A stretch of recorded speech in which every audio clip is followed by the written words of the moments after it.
going to have to learn to do what it'll take to win, and how that lineup might shake out will be definitely something to watch going into training camp. Maddie, speaking of something to watch, I know a lot of news, and rightfully so, was about Draymond and when he was going to sign, if he was going to sign. He did that. Poole's gone at a new location. CP3 is here. And I'm watching Summer League. You guys are doing a great job. And I see Popovich, the announcement, he's got 5 more years. And it got me to thinking, Maddie, about Steve Kerr and his situation. And I'm telling my partner here, I think any day we're going to hear something with Kerr. Can you share with us your thoughts just on that subject matter, and if you expect anything done before the season starts, or would he actually go through the whole season without a contract or on his last year? Yeah, I don't know if something will necessarily be done before the start of this season, but that's definitely another storyline to watch heading into training camp. I think the big thing is it might be, a wait-and-see kind of situation and wanting to just kind of see how the season plays out. Steve's obviously been with the Warriors for a long time now. He's won 4 titles with them. I feel like it would be an obvious decision to want to bring him back. It's a question of whether he wants to be back. And, when he was asked at the end of last season about his situation, he kind of brushed it off and said, the focus is, on what Bob Myers is going to do and what Draymond's going to do. And so now that both of those things have settled, Steve is the next main priority. You're listening to, I want to get your title right, Madeline, because I know I didn't get it right the first time. Madeline Kenney, Bay Area News Group Warriors reporter. She's down in L.A. I'm butchering everything. Las Vegas, she's with the Golden State Warriors. I was, let me just ask you this, and I'm not going to hold you to it, but what's your gut say? Is Chris Paul going to end up coming off the bench? My gut is saying, and looking at the Warriors as they are, bringing back all 5 main starters of last season, there's a scenario where you could see, Steph and Paul being in the guard spots, maybe moving Clay to the 3, Wiggins to the 4, Draymond to the 5. They've ran that small ball lineup with Jordan Poole in past seasons and have had some success with it, but it'd be hard to start that lineup that small every single game. So I think eventually something's going to have to give. And so I think it's definitely a possibility that we could see Chris Paul, coming off the bench for the first time of his career in his 19th season. Maddie, if I hear a second apron again or the Warriors are over the tags or whatnot, my head's going to explode. But with that, and we were kind of just tossing it around, the roster construction, do you think this is the Warriors roster as is, or could you see it in addition? Yeah, I think they'll probably want to round it out with at least one more versatile wing, or maybe a little bit of front court depth. But other than that, I think this is the team that is going to be around heading into next season. Dunleavy said yesterday that he really likes the makeup of this team. He feels really good about it. He thinks that this is a team. When he was asked specifically about whether he thinks it's a contending team, he said he thinks it could be. So there's a lot of optimism around it. I think the biggest thing that we've noticed, or what their main goal of the offseason has been, is to get veteran, high IQ players who don't make a lot of mistakes on this roster, players that Steve Kerr can trust to put out there. Because I think that was kind of the issue last season with just young players. If you're a lottery pick and you're going to a team that's rebuilding, you have so much opportunity to play through mistakes, and to the leash, I guess, so to speak, is longer there, right? But when you're on a team that's contending for titles and is trying to maximize Steph Curry's prime, you don't get to play through those mistakes, and that can be really hard for some players, especially young players. When you talk about egos and confidence, and so I think the way that the roster is right now, it'll be really interesting to see whether it all works out. But the Warriors are feeling pretty good about the situation they're in as of this moment. Madeline Kenney joining us. She's Bay Area News Group's Warriors reporter on 95.7 The Game. We're talking about the Golden State Warriors. I think you're obviously absolutely right. They've added some experience and some know-how and some IQ. They have enough athleticism? That's a really good question. I think as of now, yes. But the big concern that I kind of have with this team is that it is a lot of older players, and so you worry about durability, right? Because even last season, Steph was out for two chunks of the year because of injury, and Clay and Jordan were the two that really stepped up. And I think sometimes people lose sight of that, how much of an impact Jordan had when Steph was unavailable.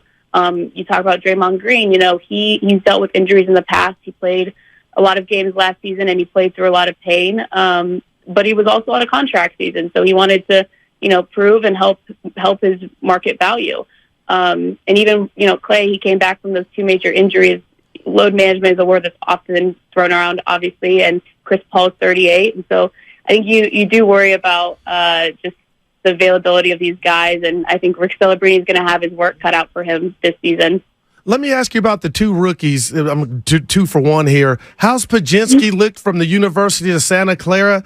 And I'm not, Maddie, concerned, but I'm disappointed that Davis hasn't seen the floor. Yeah, Trace is still dealing with that hamstring injury. I know that he was targeting one of these last final Summer League games to hopefully make a debut and get on the floor. He has been working out with coaches, doing some side work during practices and stuff. The Warriors have practiced today in a little bit, and so we'll probably get an update on him to see where he's at.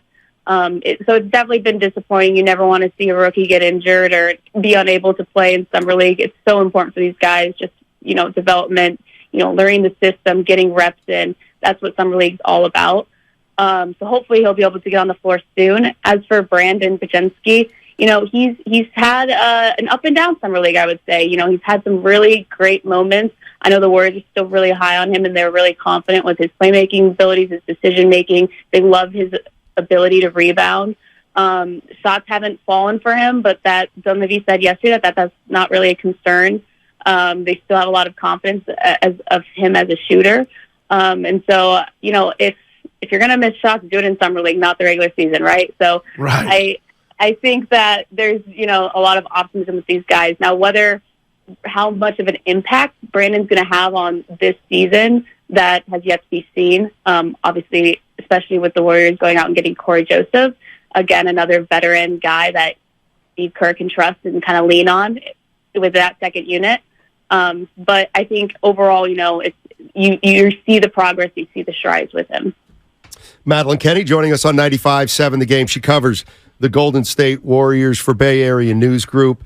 The one thing I always find interesting about mid-July, let's say, is you take a look at the Golden State Warriors roster and, okay, Steph Curry. Well, I know Steph's in Vegas because I just saw him on TV with Chris Paul, and I'm sure he goes down there for a few days. He's working out down there. Okay, that's what Chris Paul and Curry are kind of doing. I've seen some workout videos with Jonathan Kuminga, and I just happened to notice that he did it at St. John's in New York. I don't know why he was there, but it looks like Jonathan Kuminga's working out, on his own or with his team or whatever. But I'm and Draymond Green, we know he went to France with LeBron James. Have we heard it all, or do we know anything about Wiggins and Clay this summer? Like, just what they've been up to, and it's not even an ulterior motive. Just do we know how they're spending their summer? Not really, other than whatever they put on social media, right? Mm-hmm. I mean, for Wiggins, that's not a lot. I know he's been posting about his camp up in Toronto, but Klay Thompson, I think he's in a better position this offseason than he was last season, even though he was riding the high of the championship. He talked a lot in training camp last year and even heading into the season, just that mental hurdle that he was trying to get over and playing 5-on-5. I'm sure he's in a lot better mental space this off season and feels more comfortable to be doing that. But those are definitely guys that we'll be checking in on, in the coming weeks or so. Kuminga has also been here in Vegas. Moses Moody's made an appearance. Saw Gary Payton II here. I think, during this week and a half, this 10 days of Summer League, I believe it is, a lot of guys kind of drop in here and there. And I think that's kind of cool for a lot of the guys on the Summer League team, right? I know Pajemski stayed after practice the other day to watch Chris Paul and Steph Curry work out together. Maddie, I need your help. My partner always teases me because he says I get excited over everything. But I got a new fave on the Warriors, and his name is Lester Quinones. I just love his game, his motor, do I need to slow my roll in regard to assuming that he'll be on the big club? What are his chances on kind of carving out a niche on this team? Yeah, I think a lot of people have compared him to like a Jordan Poole kind of player. I did that. I think that he's definitely a front runner for at least a two-way roster spot, right? And he ended the season on one last season. I know the Warriors were really happy to see his progress over the last season. His decision-making has improved and just his overall confidence. And he's been really challenged during this summer league to just step up and be a leader for a lot of these rookies and a lot of these new faces with the Warriors organization. And he's stepped up to the challenge, and he's done a really good job. He's been probably the Warriors' steadiest player throughout the summer league process. And so I know a lot of people are really high on him. They really like, just his game and his confidence and everything that he does. You know what? I'm going to throw you a little curveball here because it was just something that I find interesting and right now I don't think it's either good or bad, but maybe you can get your perspective on it. So Nick Uran has been with the Warriors for 9 years, right? Correct. Yeah. Okay, and I'm kind of setting it up, and he's obviously been focused on the Warriors in the NBA, and he just got hired to be the general manager of the Phoenix Mercury of the WNBA. Mm-hmm.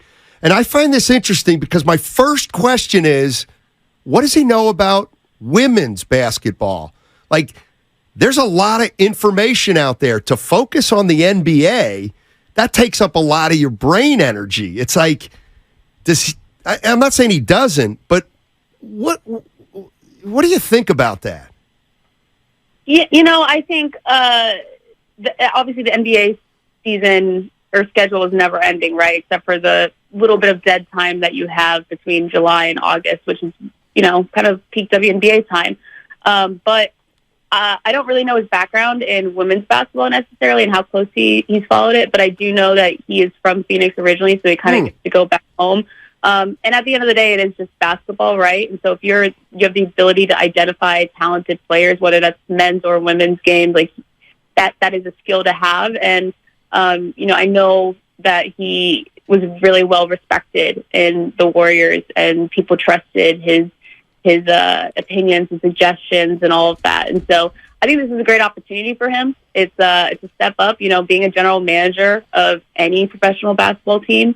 It is, an accomplished honor, and I'm sure he's excited for the opportunity to get going. Phoenix Mercury will have a lot of decisions to make this off season, and it'll be really awesome to see how it all plays out for him. Maddie, I was going to ask you. I know your job is to be around the team and cover it and break the news, but I got to tell you, while all this stuff was going on with Jordan Poole and CP3, Jonathan Kuminga, this is a big year for him. Can you share with us if you ever, went to bed thinking, you know what, I think he might get traded? Did those thoughts ever creep into your mind this offseason? Because they did for me. Yeah. I mean, I think that obviously, I think everyone thought it was a possibility. I don't think anyone was necessarily safe other than Steph Curry heading into this offseason when a lot of decisions had to be made. And so I know that there's still there still is confidence with Kuminga and what he can do, and he has not nearly reached the ceiling that he has and the potential that he has. He made strides last season, and I think the hardest thing, for him was he had a bigger role when Andrew Wiggins was gone and when Gary Payton was coming back from his core injury and stuff, and then at the playoffs you have Wiggins back, you have Gary playing, and that kind of pushed him back out of the rotation, and that can be really hard for a young player, especially a player that has extreme confidence in their abilities and wants to be out on the floor. And so I know he's working hard this offseason. There's certain areas of his game that, he needs to improve on and be more consistent with. And I think that those are kind of things that he's working on over the next few months. Madeline, thank you so much for joining us. Thanks. And remember to put on sunscreen. Oh, of course. I'm a big SPF girl, so nice. No sunscreen for me. Nice. Well done. Thank you for joining us. Really appreciate it. Thanks for having me, guys. All right. That's Madeline Kenney. I like her.